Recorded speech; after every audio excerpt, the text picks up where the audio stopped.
I pledge allegiance to the flag of the United States of America and to the republic for which it stands, one nation, under God, indivisible, with liberty and justice for all.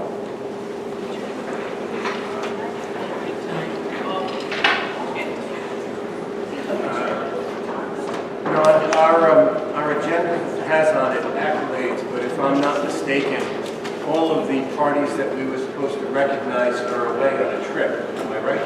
It's part of the DECA program with their trip, so I'm going to ask that we put off recognition of them until they get back from celebrating what they're doing, competing in what they're doing, and we can give them ample time to come here. So we can move to the next comment. I know I have one request for public participation, and I spoke with the individual already, and I informed him that I'm going to let him say his piece when we reach that agenda item. So if there's anyone else that would like to make a comment, please fill out the appropriate form from the desk over there where our secretary is. Having said that, is there anyone who believes we have a need to go into executive session of personnel recommendations? Hearing none, moving to old business or the consent agenda. The consent agenda are those items that the school committee deems to be routine. They're indicated with an asterisk on your agenda, and they will be enacted with one motion, and there will be no discussion unless someone says they have something on the consent agenda that they would like voted on separately. Does anyone have any such request? Okay, hearing none, can I have a motion to approve the consent agenda? Motion to approve. Second. Motion made by Mr. Saviano, second by Mr. Bradshaw. All in favor? Aye. The ayes have it. Is there any lessons on these things? We keep these down. What I was instructed is all of these microphones are live, so there's no button to turn them on or off. They will pick up your voice when you speak at them, and they are pointed towards you. So if you do not want every noise or sound that you make, you should not point it towards yourself, or it will be picked up. But I hear an echo. They're taking care of that piece. If they can hear it, they will straighten that up, and they will get better. For those of you who don't know, our previous sound system kind of went kaput, and this is the first go-around with this setup. So we'll get through the glitches as best we can and go from here. Yes? Thank you, Mr. Chairman. A brief point of order for this also. The technical people here working on it, and if I ask that they would please, as you're fine-tuning the system, please take into consideration that from where I sit, it always sounds like I'm in the middle of a train station. It's just that there's a massive echo. I can't hear what people are saying, and I wind up going through your meeting with a confused look on my face. There's an echo down here, too. Which I blame on the sound system. You guys got that? Thank you. Several times because it echoed down this end. Okay, so moving on to Superintendent's Recommendation 2018-30, Mr. Odell. Mr. Chairman, recommendation S2018-30 to the school committee upon the recommendation of the superintendent and supported by the policy curriculum subcommittee approve the first reading of the annual budget policy DB. Motion to approve, Mr. Chair. Second. There's been a motion made by Mr. Saviano, second by Ms. Campbell. Any discussion? Thank you, Mr. Chair. I think that this, if I'm correct, this Vice Chair Schofield, that this policy, what it does is essentially consolidate some policies that previously existed and memorialize sort of the existing budgeting process in a single place. Is that right? That's correct. Thank you. Just wanted that back. Yeah. Thank you. Any other comments or questions? Hearing none, all in favor? Aye. All opposed? The ayes have it. Next, Mr. Odell.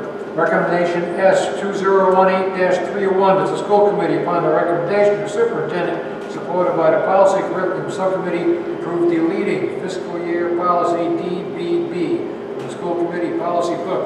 Motion to approve, Mr. Chair. Second. Motion made by Mr. Saviano, seconded by the echoing duet on the right of me. Any questions or comments on this one? I'm just going to quickly say that we have this fiscal year policy that we are deleting was a policy that just said what the fiscal year is, and we So we just put that sentence into the policy that we just approved. So that's at the beginning of annual budget, just, we think it makes it easier for everyone to find and have those things that information consolidated in one place. Any questions, comments? Hearing none, all in favor? Aye. All opposed? The ayes have it. Next, Mr. Arnett.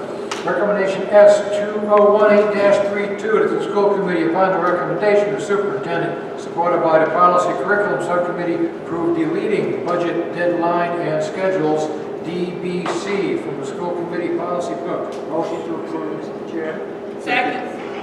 Motion made by Mr. Saviano, second by Mr. Bradshaw. Ms. Campbell, any discussion on this one? I'll just say that this is another policy that falls in that same grouping that we just consolidated into one so that it's easier to find. Thank you. Any other comments, questions? Hearing none, all in favor? Aye. All opposed? The ayes have it. Next, Mr. Arnett. Recommendation S2018-33, that the school committee, upon the recommendation of the superintendent, supported by the policy curriculum subcommittee, approve the first reading of the agenda preparation and dissemination policy BDDC. Motion to approve, Mr. Chair. Second. Motion made by Mr. Saviano, second by Ms. Campbell. Any discussion on this one? Waiting. One question, Mr. Chairman. Yes. Second paragraph, please. Could somebody please explain to me why the school committee chairperson has been deleted from that as part of the process? Sure.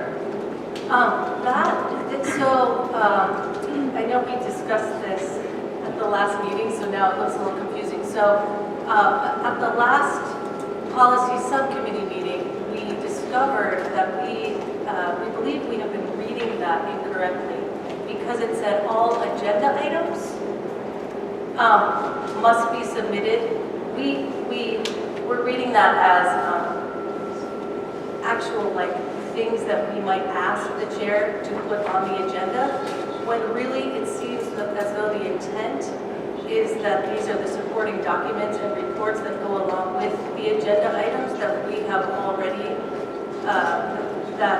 that need to support the agenda items that are already there, which is why the policy is written in this order. Okay, so I'm just I stepped in the chairperson and I say, can I put this on the agenda? But the actual the documentation goes to the superintendent because he's the one that can say to this person, this person, go get this information, please. And the chair does not collect, and disseminate the supporting documents. And Diana sort of made this discovery. Yes, it was the word items was actually what was throwing us off because it's not the actual topics on the agenda. It's the items that support the agenda that's already been done in the first paragraph by the school committee chair and the superintendent. So these are just the documents so that the copying can be done and the dissemination and the whatever can be done. So that's why we changed items to supporting documents and reports. The superintendent, the chair doesn't need those unless he or she wants them, but the superintendent does so that they can be distributed online and to the proper places. All right, thank you very much. And Bill, just one last word on that. It makes a lot more sense when you consider the name of this policy because it's really just about preparing and disseminating the agenda once those agenda items have already gotten to the chairperson. Does that make sense? Thank you very much, appreciate it. Any other questions, comments? Hearing none, all in favor? Aye. All opposed? The ayes have it. Next, Mr. Arnett. Recommendation S2018-34, that the school committee, upon the recommendation of the superintendent, supported by the budget facility subcommittee, approve the projector system RFP. Motion to approve, Mr. Chair. Motion made by Mr. Saviano, second by Mr. Bride. Any discussion on this issue? Yes. Thank you, Mr. Chair. So if I could just get some clarification as I was going through the packet, I'm trying to make sure that I know what it is that we're being asked to approve. We're being asked to approve a winning bidder from the RFP, or we're being asked to approve the RFP itself? Winning bidder. All right, and that winning bidder is Wally. And there's, I'm looking at, maybe I'm not looking at the right document, but There's two prices per unit for their one that has the word interactive next to it. What is the difference between those two prices? Interactive means that you're actually plugging into the machine it's a special thing that comes with the TV, but in fact there's a free software package that you can install that does exactly the same thing. So we have every intention of installing that software and being able to be interactive with each other, with students able to be interactive with themselves and the teacher without spending the extra money for the interactive units. So if I understand that correctly, Mrs. McBride, that means that we wouldn't be purchasing the interactive units, we'd be purchasing the regular units. Correct. All right. Is that correct? If I may, we didn't ask for, in the specs, we didn't ask for the interactive, but there are a number of schools that are purchasing the interactive feature, so they went ahead and, without us asking for it, they gave us that. And I'm sorry, just a couple more clarifying questions to really whomever feels comfortable answering them. One is, am I correct in understanding that Wally is on the approved list of vendors from the state? Yeah. And how many projector systems are we planning on purchasing? 7.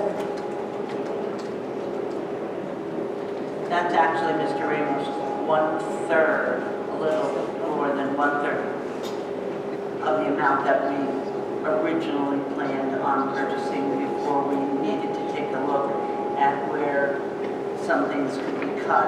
Now, that doesn't mean that classrooms won't have projectors. We'll be moving them around, so we're targeting for this round, we're targeting Kickamuit Middle School. So these will be going into Kickamuit Middle School. Great. And does this RFP contemplate being able to purchase additional projectors in the next budget cycle, or will we need to go through another process? I asked for that in the RFP. I asked for that to sustain moving forward.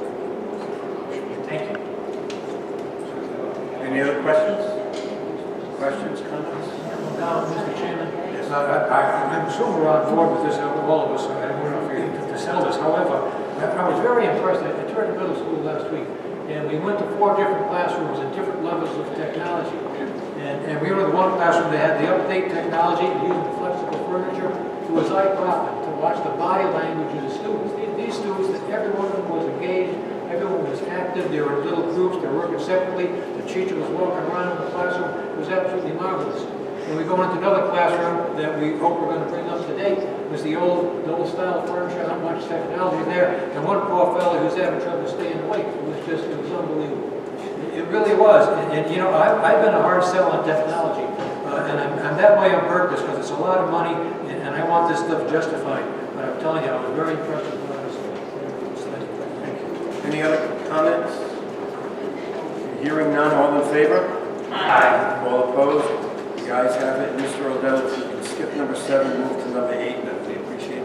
Ready, recommendation S2018-36, that the school committee, upon the recommendation of the superintendent, accept the resolution supporting school construction general obligation referendum. Second. Motion made by Mr. Bradshaw, seconded by Ms. Campbell. Mr. Ramos, any discussion? Yes, please. Bradshaw.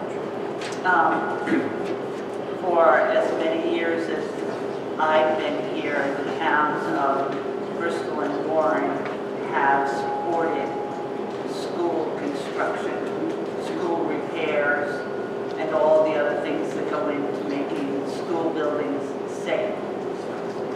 The other towns in this state haven't done that. And now they're in trouble.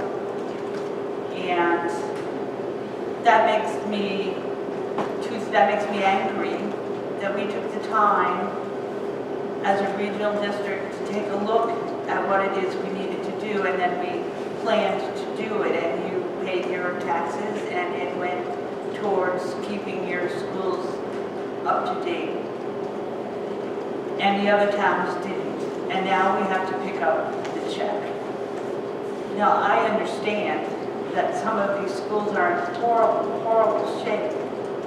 And I'm not going to vote against the referendum. I just wanted to take the opportunity to thank everybody who's been willing to pony up all these years here in this district, as opposed to the other towns and cities who waited for the state to bail them out.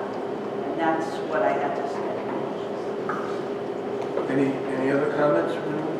Mr. Chair, Yes, Mr. Simeon. I totally agree with Mrs. McBride. Once occasionally. Yeah, let's not break a record. No. I mean, I actually agreed with Adam the other night, so we just have to be really careful. I'll make this comment, Mr. Saviano. I agree with pretty much everything she said, except for the fact that, to me, when I looked at this, and Dr. Andrea and I had this discussion, I think that the state of Rhode Island is making an attempt now. They're a little bit behind the times and a little bit short on the cash, because what they're asking in a bond referendum is a mere 10% of what's actually needed to get the educational system in this state up to where it belongs. So it's a sad state when we can only take care of 10% of the need, and it doesn't even satisfy what's needed to make the facilities at a minimum warm, safe, and dry. It's Well, Mr. less Chair, than half of that. I'm sorry. No, I'm just saying, it's less than, but even having said that, you have to start somewhere. And I'm happy that we're starting somewhere.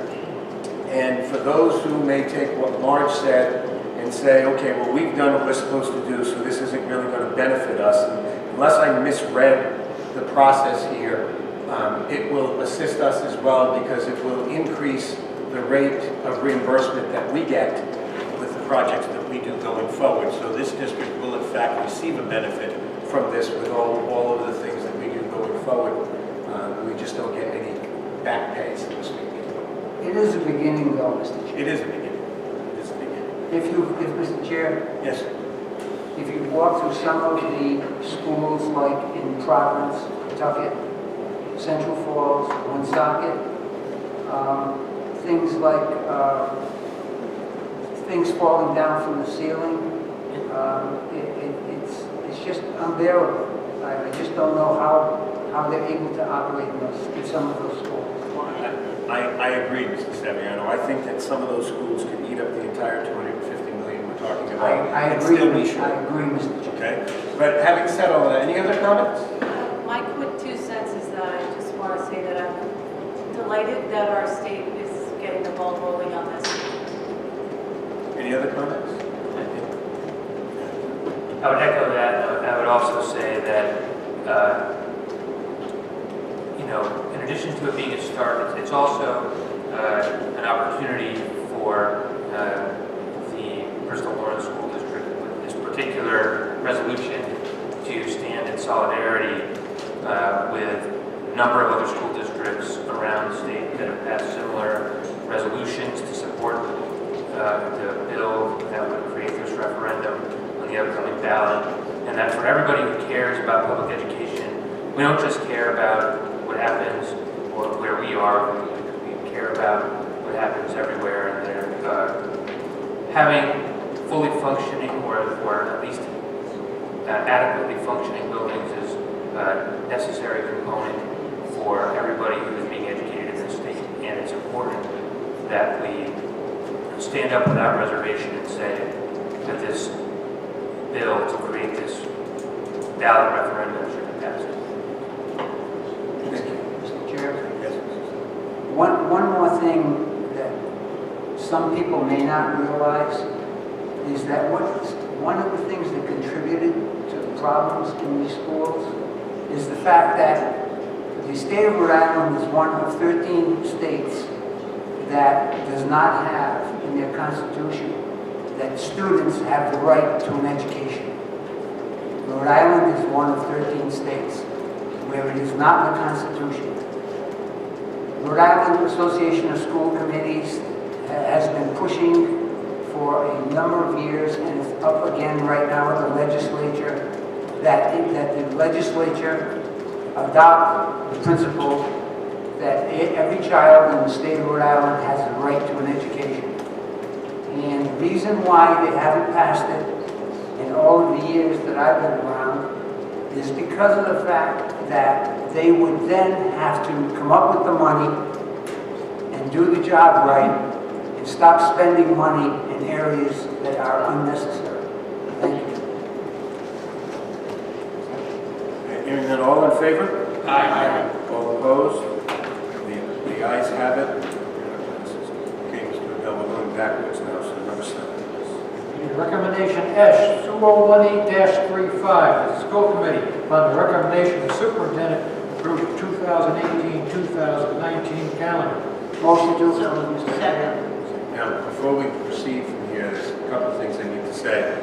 This matter, I wasn't here a month ago, and my very elegant co-chair, vice chair, happened to chair the meeting in my absence, and this agenda item was tabled at the last meeting. When it was presented at the last meeting, it was presented with a calendar that showed a March vacation. Now, in accordance with our rules of order and whatnot, the motion that was tabled comes back to this committee in the same form that it was tabled in. And that means that the motion in front of you is to approve a 2018-2019 calendar that includes a break in March. Okay, I just want to make it clear that that's what's in front of us. And my intent, I made a comment at the start of the meeting that I had a request for public participation. And I promised the individual who filled out that form that I would give him the opportunity to speak to us once the motion was made, so we could hear what he has to say, and we could then make our comments known and go from there. So absent anybody totally objecting to that, I'm going to ask Brian Chenister to come to the podium and have his piece. I promised him some time. So thank you. I'm Brian Chenister. I'm a teacher here at the high school. I'm a parent in the district, and I'm also the vice president of the Bristol Warren Education Association, the teachers union. And we put together a survey, as we did last year, to try to find out what both teachers and parents in the district thought about the proposed school vacations. Now, our survey this year, and I hope all of you got a chance to look at the results. I sent them out on Saturday morning and made them public at that time.